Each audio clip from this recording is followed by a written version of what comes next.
Hi, magandang umaga po sa inyo lahat.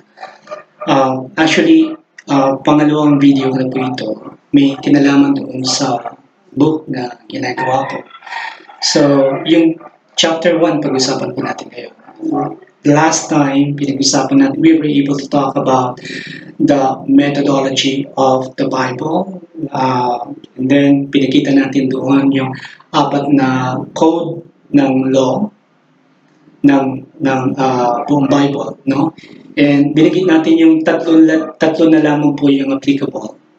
At yung isa hindi na po siya applicable at all times. Yung apat na yun ay ceremonial law, Mosaic law, or yung law of Moses, spiritual laws, and Christ laws or yung New Testament laws na tinatawag natin. So yung apat na yun, yung ceremonial law, hindi na siya applicable sa lahat ng panahon, sa lahat ng mga tao, sa lahat ng dako. Dahil applied lamang ito sa isang limited time which was in the time of Israel, yung bayan ng Israel po. So hanggang doon lamang po, though yung history ng mga Hudyo came down to the New Testament time kung saan nandun yung ating Panginoon. At andun pa rin, since si Christ po sa kanyang ministry sa panahon ng humigit kumulang na 3 taon po, ay masasabi po natin na nandun pa rin yung pagtupad nila doon sa law of Moses. Yung mga katusan ni Moses, kasama na din yung ceremonial laws, moral laws, spiritual laws, and all that. So, though it came down to, it also came down to the New Testament, yung lahat na nasa Old Testament. Pero nawala iyon, nahinto na yung law of Moses. Pagdating natin doon sa aklat ng Lucas 16:16, na yung lahat ng utusan ni Moises ay naglaho na at inuumpisa na yung pangangaral ng Ebanghelyo.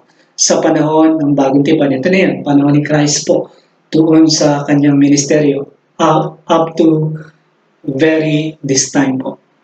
Okay. So ngayon, pag-usapan po natin yung isang chapter ko po doon sa book na ginagawa ko. Up to now, I'm still doing it. I'm still making the book.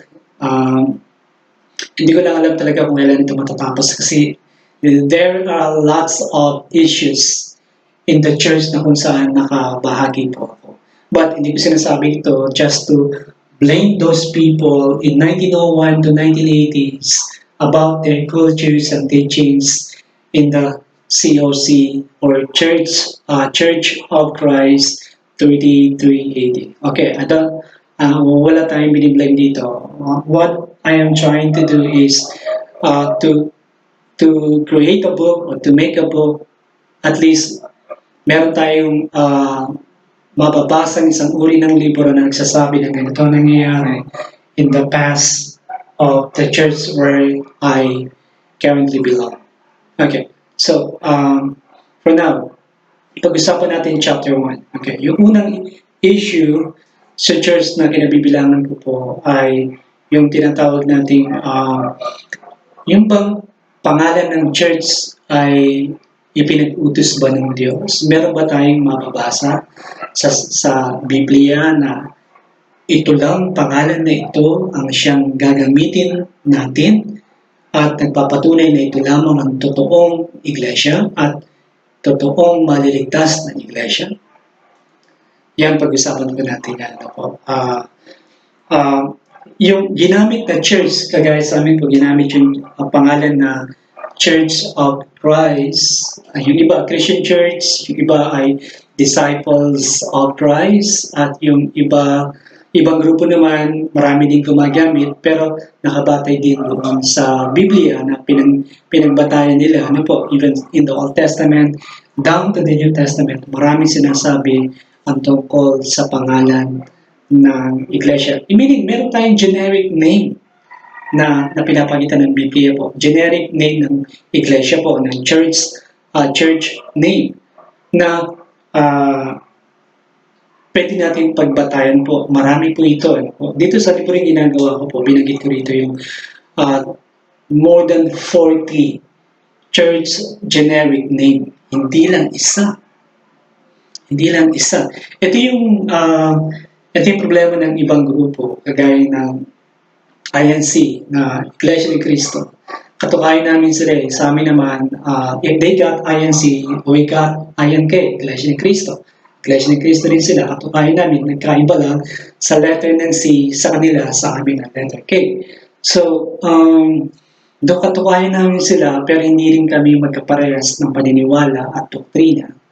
Pero hindi yun ang pag-uusapan natin. Pag-uusapan natin talaga rito, yung meron bang sinulat ang Biblia na partikular na pangalan ng iglesia na siyang susundan natin, na siyang gagamitin natin sa ibaba ng mundo ito. Okay.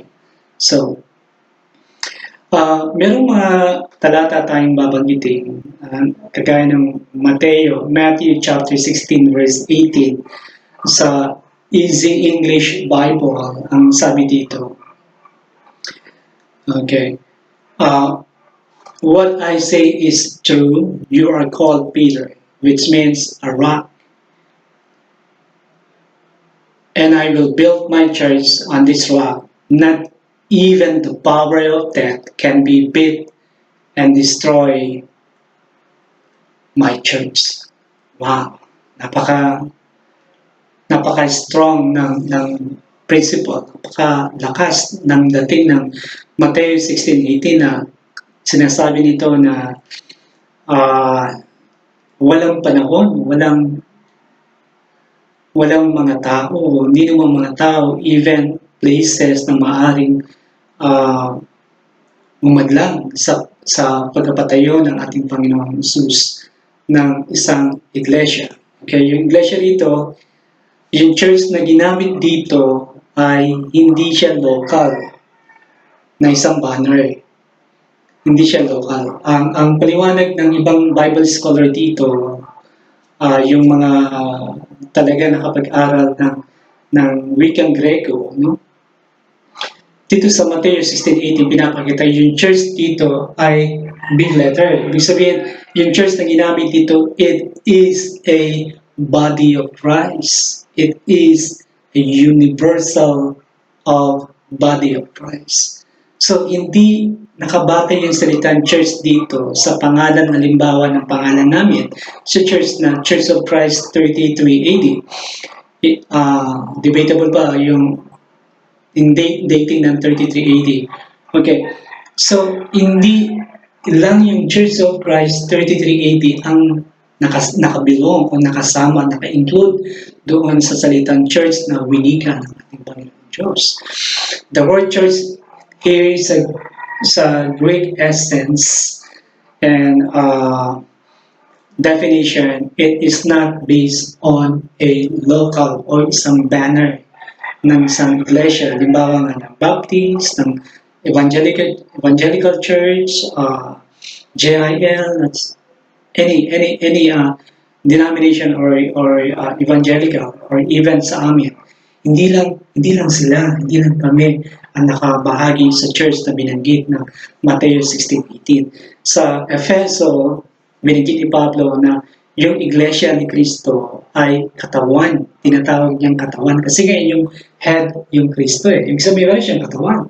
So pag sinabi natin katawan ni Cristo, body of Christ, meron itong mga branches. Meron itong mga sanga, kagaya ng kamay, may mga daliri pa, kalimang kamay, may mga daliri pa, may tenga, may ilong, may mata, may baywang, may dalawang paa, may mga daliri na mga paa. These are what we call branches of the body. Analogically, ito yung kung body of Christ, ibig sabihin maraming sangay ang iglesia ng tinayo ni Cristo. But one church, but different groups based on the status quo. Okay, meron yung INC, minsan yung iba, at kasama na kami doon, kiniklaim namin na kami yung tinutukoy ng Romans 16:16, salute one another with a holy kiss. Gawain ng mga Hudyo po yan, ano po. Ayan ay kultura po nila. All the churches of Christ salute you. Ibig sabihin, ang tinutukoy ng churches dito, lahat ng mga iglesyang founded by Paul. And sa panahon ito, sa aklat ng Roma, ano po, churches, all the churches of Christ salute you. Ibig sabihin, lahat ng iglesyang na kanyang itinayo at mga iba pang iglesyang na itayo ay sumasaluto sa kapatiran sa taga-Roma nung panahon ni Apostol Pablo. So, ang context niyan ay yung churches doon sa itinayo ni Pablo, ni-establish ni Pablo, at yung iba pang mga missionary na kasama ni Pablo. So, ibig sabihin, ang konteksto niya, yung original intended meaning niyan, hindi po yung INC, hindi rin po yung 33 AD. Hindi lamang po sila. Okay, original intended meaning, hindi po yung INC, hindi po yung INK, o yung COC 33 AD, at iba pang mga ibang banner ng churches dito sa buong mundo, hindi na tinutukoy. Ang tinutukoy niya, original intended meaning, yung mga iglesia lokal na itinayo ni Pablo sa kapanahonan niya, sa lahat ng dako, sa panahon niya, apostolic age po, na sumasaludo sa mga kapatiran sa Roma. Okay, una, nakita natin yung intended meaning ng Matthew chapter 16 verse 18 na yung word na church ay hindi isang local. Pag sinabing local, hindi yung, di ba, bagong silang may local dito. Hindi yun. Yung kung nationwide, meron kami COC 33 AD, tinatawag din natin local yun. Local yun, isang banner, ibig sabihin. So, sa point ng Matthew chapter 16 verse 18, yung body of Christ po yun, na nag-refer, ito yung parallel passage nito sa Bible, yung sa Efeso, na yung katawan ni Kristo at ang head ng Kristo, katawan yung kanyang church. Marami itong sangay, marami itong parts ng body. Hindi lang yung though yung INC, hindi talaga biblical, honestly, hindi talaga biblical yung mga teachings, pero yung pangalan tama naman. Wala namang problema. But other teachings na meron sila, which I believe based on the Bible and what really the Bible says, ay hindi ayon ito doon sa kasulatan. Okay, hindi na natin kailangan palawigin pa yung mga doktrina na yun kasi hindi yan ang topic po natin. Ang topic natin, meron ba sinabi ang Bible na as in prescriptive or merong direct command na sinabi ang Biblia na Church of Christ lang ang gagamitin na banner o gagamitin na church name sa ibabaw ng mundo ito. Although, merong Matthew chapter 16 verse 18 tsaka Romans sa Romans po natin 16:16 na may mga salitang church, pero ito ang intended meaning niya magkaiba sa panahon natin. Hindi ito nagtatali sa time natin na as in parang yung church namin o church ng iba ay nanggaling doon sa Matthew chapter 16 verse 18, lalo na sa aklat ng mga gawa, sa chapter 2 ng Acts, ng sinulat ng Acts ay si Dr. Lucas, hindi pa siya pastor, pero isa po siyang physician, surgeon, doktor sa panahon ng apostolic time. Okay? Siya yung sumulat ng aklat ng mga gawa. So, doon may papakita na yung establishment, yung actuality ng establishment ng church ni Kristo. Again, yung church ni Kristo, yung church ni Christ, hindi yung nasa isip natin ngayon. It is not what we think it is, but it was referring to the church in the Acts 2 at yung mga churches na tinayo po ni Pablo na umusad ng pangaral sa kabila ng mga pag-uusap. Okay. So, makikita natin, meron ba talagang Baptist Church? Meron ba talagang INC? Meron ba talagang Methodist Church na itinayo? Meron tayong makikita, marami, gaya ng sabi ko kanina, it's more than 40 church generic name nakasaad sa Bible from Old Testament down to its New Testament times. Okay. Hold on a second.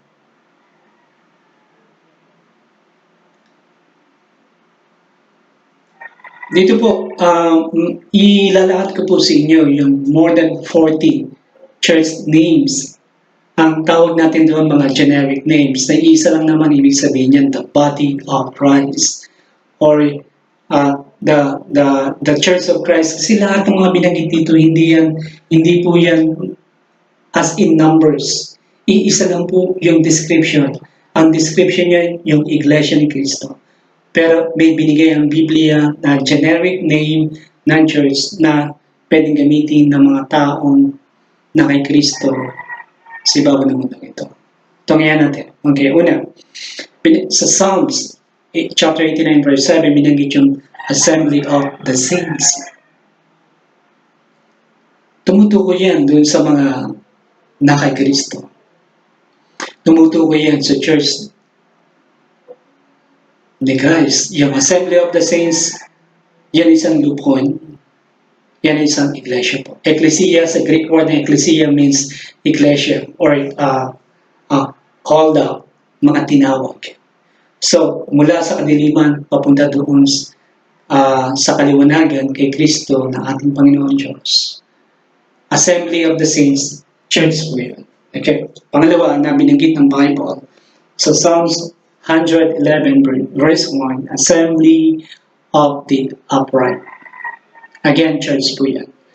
And then sa Ephesians chapter, ito yung binanggit ko kanina, Ephesians chapter 1 verse 22 to 23, the body of Christ. Pwedeng ipangalan ng mga taong Kristiyano na kung mag-establish sila ng lokal sa isang area, the body of Christ. Tapos pwede itong i-register sa SEC. Hindi tayo pwedeng kumawala sa sangay ng gobyerno na kinagagalawan po natin. Kailangan tayong magpasako.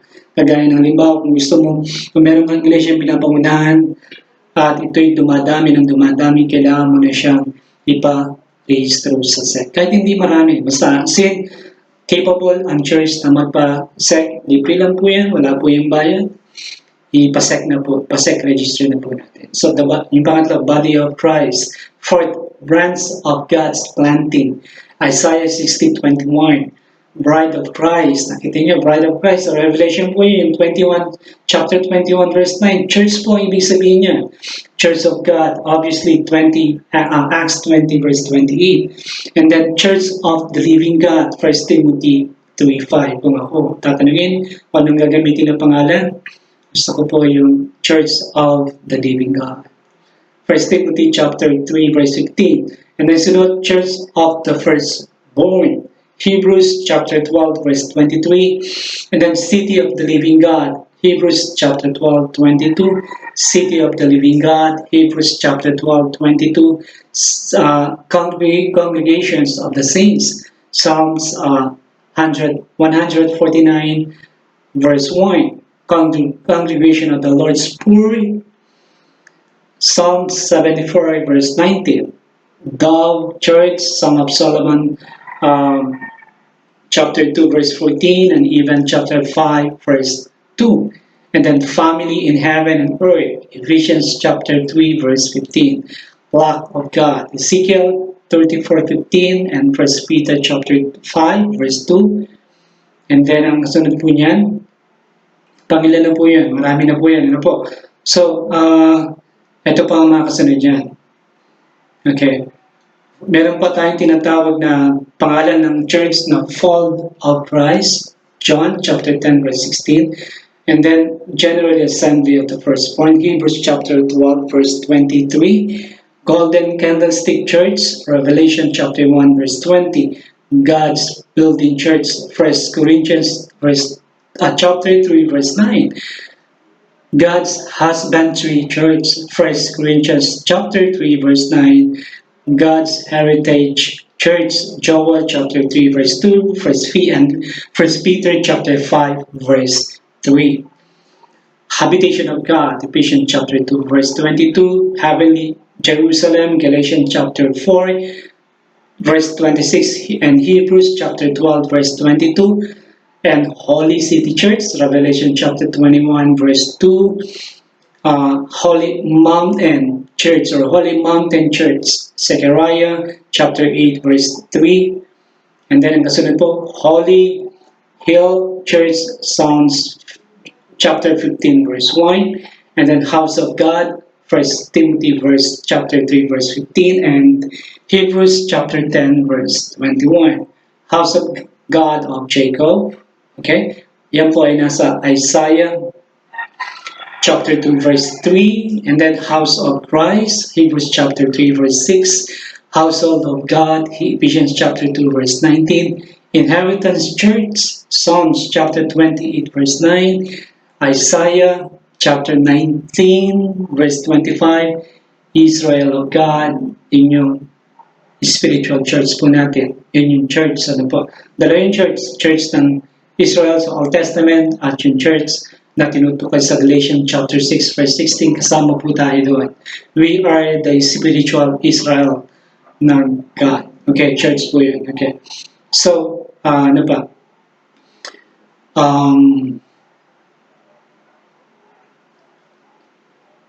The house of Christ, Hebrews chapter 3 verse 6, household of God, Ephesians chapter 2 verse 19, King's Daughter Church, Psalms 45 verse 13, Lamb's Wife Church, Revelation chapter 19 verse 7, and Revelation chapter 21 verse 9, lot of God's